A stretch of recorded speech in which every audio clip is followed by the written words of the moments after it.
Hi, I'm Cynthia Schiller. Please like and subscribe. We're going to talk about panic attacks versus anxiety attacks. What's the difference? And also nervous breakdown. So if we can kind of understand what's going on with this a little bit better, that can definitely help us. So I'm going to get us into my little classroom, share my screen with you guys, and here we go. So sometimes we kind of feel really off balance. What exactly is going on with us? We have great times and we also feel like we're being sucked into this vortex. So we are sometimes trying to figure things out. What are we feeling? Why do we have some ups and downs?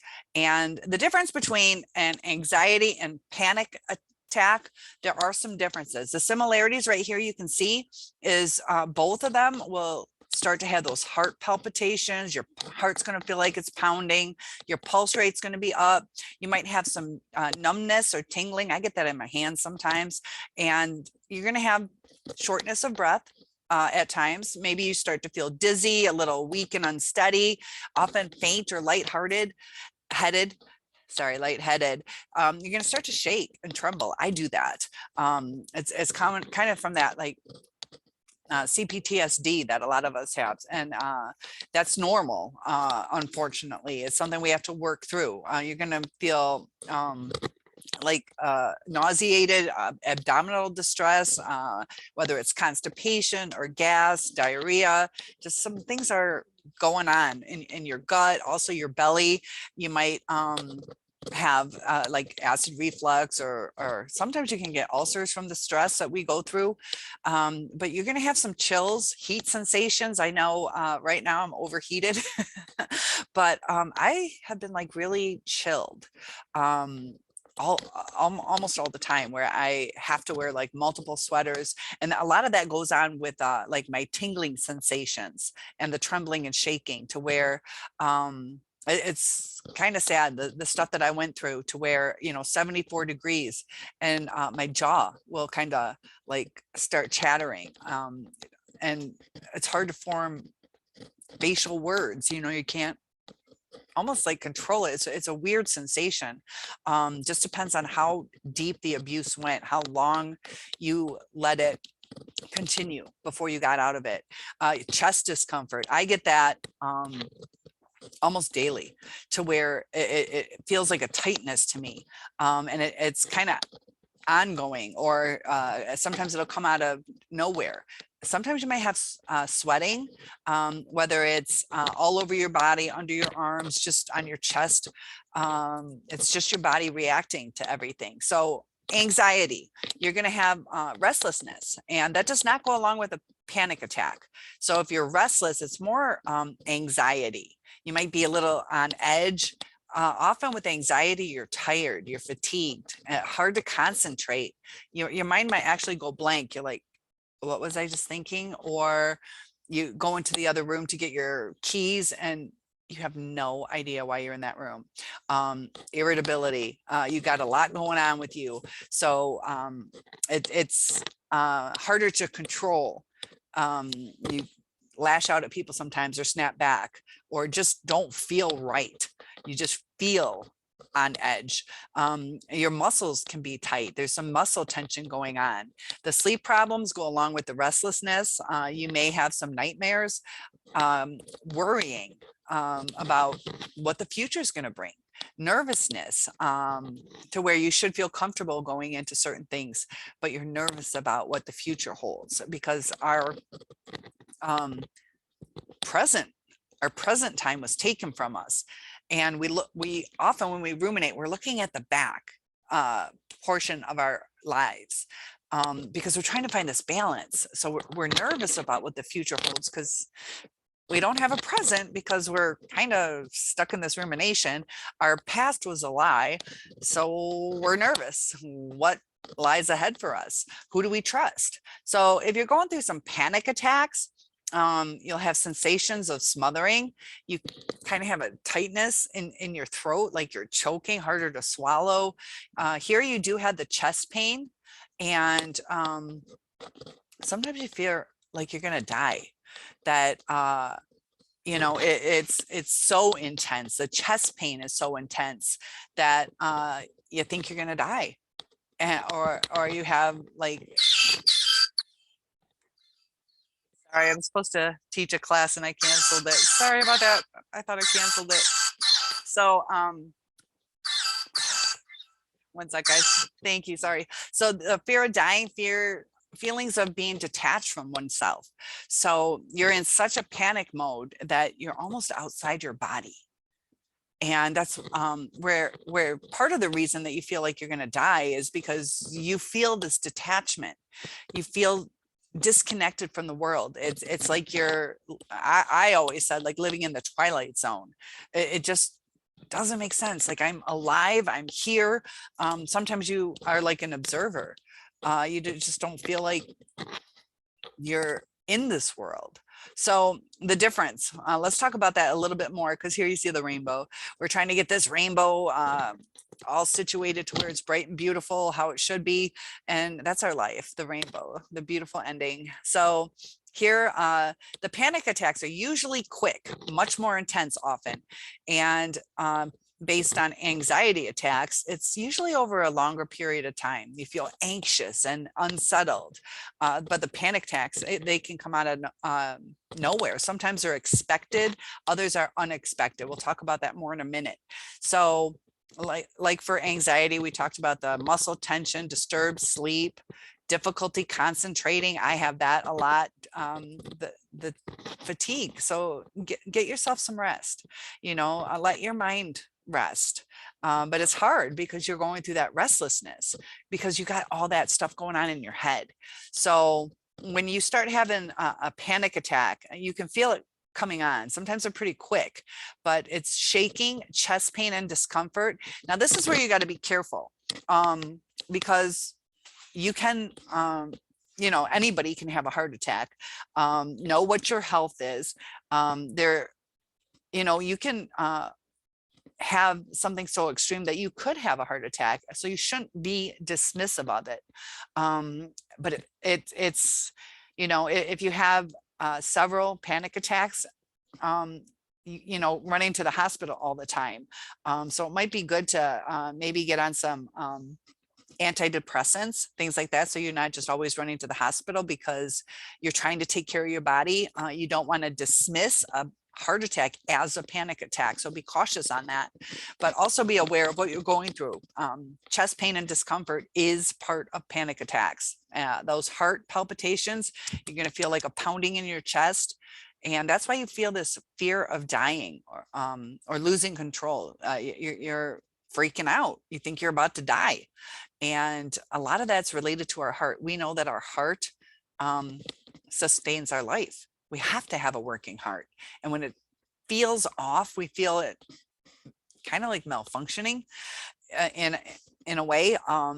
It's scary. And then once you get that scared feeling, it's hard to snap out of that because it kind of fuels the fire. So this is when you need to really try to calm yourself, evaluate what's going on, and double check with your doctor. But sometimes even taking a baby aspirin in case it is a heart attack can help the success rate of surviving a heart attack. But a panic attack will give you that fear of choking, and both of them have many other symptoms too. But we want this beautiful rainbow, a little bit less craziness at the surface level. It might be a little rocky here and there, little waves in life, but it's not sucking us down that vortex. So these are just some suggestions of reading a book or going shopping and listening to music. Write down anything, either keep a journal or write down your hopes and dreams. Maybe write a poem, get those feelings out, draw. Drawing can relieve some stressors. And I had a friend who she was having a hard time, and they did a paint therapy for her. And what it was is you can get, like at the carpet stores, they'll have those little sample, what would they be? I don't know, maybe 12 by 2 feet or 18 by 2 or 3 feet. And I think a lot of times at dollar stores, I don't know if they still do that, but they used to sell them for like $1. And it's just the regular, carpet that we often see in apartments, just your regular thing. And you just kind of paint on whether it's like a chunk brush that's used for stenciling. You can stencil it. Those are available at Walmart, maybe the Dollar Tree, but they're not too expensive. Get yourself some paint, draw something on that carpet, because it's a little bit more of a challenge. And she did some beautiful work. It just was a stress reliever for her. Close your eyes and just think of the good things in life. Be thankful for what you have instead of focusing on what you don't. Um, and the internet, kind of look out for some support groups, or just like you're doing right now, you're on the internet, and hopefully some of the stuff that whether I've said or some other channels have said is a little bit soothing. We need to have our feelings validated. Go ahead and reconnect with someone, email people, text them. And it doesn't always have to be about the sadness that we're going through. Just reconnect with people, just say hi, or ask about their kids or their dog, or tell them about yours. Or the things that you're doing. Are you going to school? Are you trying a new recipe? And, focus on your work. Don't overdo it. I tend to do that. Don't get caught in that trap. Don't forget to live life, and watch some movies, relax, watch TV if that's what you like. Some people, with this COVID stuff going on and all the craziness, the war in Ukraine, sometimes it can bring you down if you watch all the doom and gloom on the news. That's up to you. I still watch it. I'm a news freak, but if it affects you, maybe turn off the TV for a while. So if it soothes you, watch some comedy shows. I didn't watch love stories for the longest time. I didn't want to hear songs. So it was upsetting to me to listen to those kinds of things or to watch those kind of things. So just be proactive in the types of things that you do. Do things that are going to settle you instead of upset yourself. This is, cry then laugh. If you're going to cry, go ahead, cry. And it's kind of funny with me. I have blue eyes, and when I cry, I'll have this like really crazy breakdown. And it's almost like you get into a habit of crying, and we got to snap ourselves out of it. Because I know with my daughter, we got in a car accident, and she hit her head, and I'm trying to refocus her. And I'm like, wow, you really are like a tough girl, like good job, you're tough. And that was like a compliment to her. And I can't remember the word. I didn't use the word tough. But she was at that point when I said that, it was like 40 minutes later, and she did get a bump, probably a fairly decent one, not life threatening, but she was just crying. And you could tell in the beginning she was crying and it was sincere. And then all of a sudden, it was just, and it's like, you're okay now. Like, you're just used to crying. And it was like a shock to her what happened. And so she continued that. And as soon as I said that she was, like a warrior, a tough girl, or whatever I said, she's like, oh, So if you like cry, go ahead and cry. But I'll like look at my eyes for some reason, and when they're all bloodshot, they are brilliant blue. So I'll be like having this breakdown, and then I'll like look in the mirror, and I'm like, you have the prettiest eyes. But they're only pretty when they're all bloodshot, but it makes the blue vibrant. So just go ahead and laugh at yourself sometimes, get your cry out, and then just either look in the mirror and just say something beautiful about yourself, or just laugh, make some silly faces, go for a walk. I do that a lot. And I'll tell you what, bikini weather is coming up. So sometimes it's good to be depressed so you can get your body in shape. And, I have a comfort blanket. I got that as a gift because I'm always so cold, but those weighted blankets, those are nice. Those weighted blankets are nice. You might want to get a snuggle pillow, those body pillows, just to kind of wrap yourself around something. I'm single, so I still sleep with my dog. And, sometimes some of you support pets, it doesn't necessarily even have to be like a certified one. Just go get an animal. If you need it to go to airports or in stores, if you really need it, you will need to get it with a vest to where it's approved to go into these things, instead of just, I don't know if you just heard my dog barking, but I can't just bring my dog into a store. I have to make sure I go through the right steps. So that's up to you if you need that. Right here it says message me. I didn't make this slide, but I'll tell you what, go ahead and message me. I take topic requests. One-on-ones are available. You know, I can help you. Just send a comment. I reply to the comments. So here's us adjusting. And so the nervous breakdown versus a panic attack, we're trying to understand, are we having an anxiety attack, a panic attack, a nervous breakdown? We feel off. So a nervous breakdown, this is kind of a period of mental illness, and that's caused by anxiety, stress, or even depression. And, you know, it's a result of a sudden or extreme incident. And it's less intense. This is the thing, it's less intense than a panic attack, but it tends to last longer. And the signs and symptoms are related to depression, such as social avoidance, crying, self-harming, which is kind of like not handling things, you know. And you know, with the nervous breakdown, like COVID did not help those symptoms of the, you know, the social avoidance. You know, it was kind of forced upon us to avoid interacting with people. And so a panic attack, sudden and severe episode of anxiety. It can happen anytime, unexpectedly. You can be going about your day and all of a sudden it can come like, what's going on? My body just, all of a sudden I've freaked out. Some of it, you will know that you might have a panic attack. I don't really have those, but if you watch my channel, you know I'm a burn victim.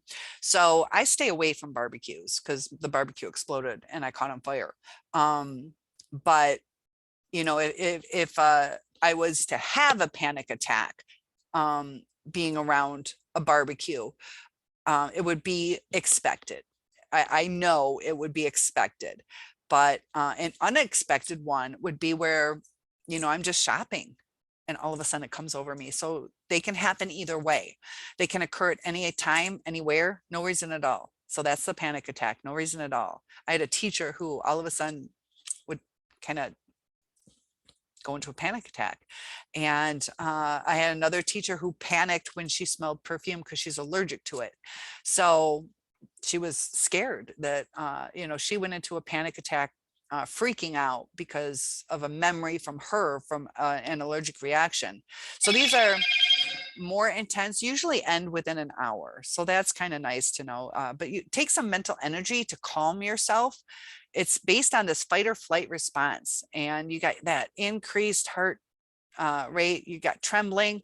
So to understand the nervous breakdown a little bit more, you can have rapid mood swings. You can think things are going great and all of a sudden, oh my gosh. And it's because we're under stress and our mental resources are low. One of the first things that crack is our ability to manage these emotions. So the more stress, the more we're going to have some mood swings. So stressors on your body, you know, lack of sleep, you know, when you get into these depressed modes, you're not always as prepared for work. So it's going to build up your nervousness. So try to stay on track with things, to be prepared and to be well rested. Also, you know, don't just eat ice cream. Make sure you're healthy because those are stressors on your body too. And panic attacks. So unless you're dealing with PTSD, now remember we have CPTSD, which is complex, which happens because of trauma over a period of time. PTSD would be like a one-time car accident, or you witnessed a murder one time, or, you know, like the burn that I had would be a PTSD, but the relationship thing that I went through is CPTSD. So a lot of times you just want to give up, and a lack of motivation. And a lot of times depression will do that too. And you know, the lack of motivation when we're on the verge of this nervous breakdown goes hand in hand with the lack of the inner resources. We are just so depleted. We tried everything. We're so confused. So whether we tried everything in the relationship, we went into a state where we tried everything to figure it out. So we don't have any resources left. And it's like, a constant state of physical exhaustion, decreased libido, which is a decrease in sex drive. You might feel asexual now, like, what the heck, I don't even want to be touched, don't snuggle with me, don't kiss me, I'm not moving on, I don't want to be with anybody. And you know, that's just low sex drive, common symptom. And muscle pains is due to, you know, um, it is a sign that we're going through some stuff. I know you start to have feelings of fear and worry because everything's like off. And that's part of, you know, when you're on the verge of a nervous breakdown, some of these emotions, especially unpleasant ones, are very difficult for us to manage. And anhedonia, what that is it's just our inability to find pleasure in the things that we, you know, used to make us happy.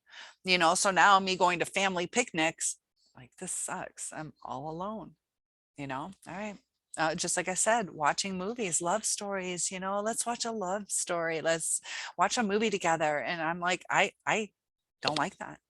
I don't like it right now. I don't want to listen to the love story musics. And that's anhedonia. Restlessness and irritability, that's, you know, another symptom. Things will start to get on our nerves easily. So social isolation, you know, sometimes when we're dealing with a lot of stress, we just want to shut down. We don't want to talk to anybody. We just want to cry. We just don't even know what we're doing. We have lack of motivation. So those are just some signs and symptoms. But look at Dorothy there. Just once we try to let go, try to stop allowing our thoughts to overtake our day, we can be free and over the rainbow. So beautiful skies are ahead. And please let me know if you have any topic requests. One-on-ones are available, and I will see you in the next video.